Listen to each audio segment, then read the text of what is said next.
evening guys. Ang babasahin natin ngayon ay tungkol sa victory, page 434, John chapter 5 verse 4. Okay, atin ang basahin mga kumpadre. For everyone who has been born of God overcomes the world, and this is the victory that has overcome the world, our faith. Thank you mga kumpadre. Tapusin lang natin sa maikling prayer, okay? Thank you God sa lahat ng blessings.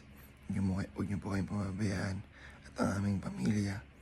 Pinagkakatiwala na po namin sa inyo ang lahat-lahat. In Jesus' name we pray. Amen. Amen.